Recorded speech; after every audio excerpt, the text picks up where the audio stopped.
Hello, I'm Sean Lean. I'm the President of the Legislative Council in the Victorian Parliament, and I'm here to give an update of this week's parliamentary sitting.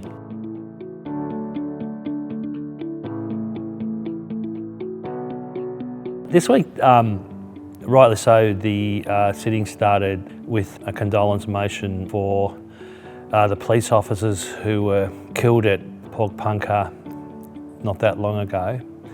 And also, along with that condolence motion, and as I said, rightly so, the House made a further mark of respect by standing for a minute's silence for those two officers.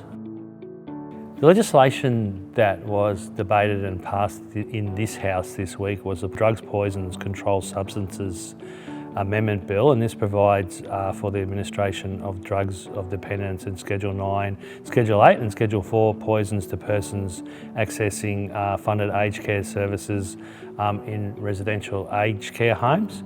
The other piece of legislation that was debated was the Domestic Building Contracts Amendment Bill, and this piece of legislation requires for certain requirements in domestic building contracts, progressive payments under major domestic building contracts, and builders owners withdrawing from or ending major domestic building contracts makes it easier for them to exit those particular contracts. So those bills were actually passed, and there was a discussion in committee stages, but there was no amendments.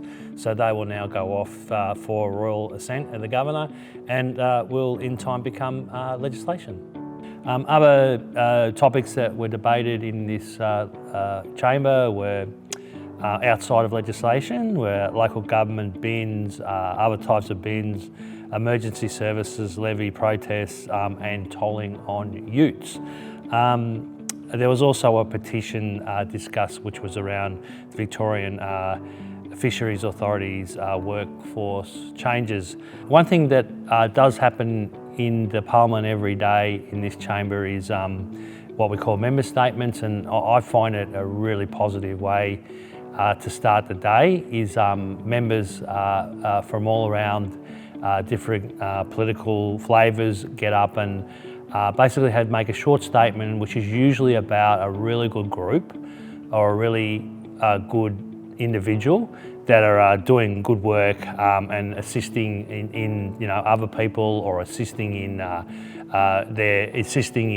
maybe with animal justice, or it may be with a lot of other good things that good people do around the state. And as I said, I find it a really positive way for us to start the day, and as I said, it happens every day we're here. Outside the chamber, there's always good activities around the parliamentary precinct, and I'll just touch on a couple this week.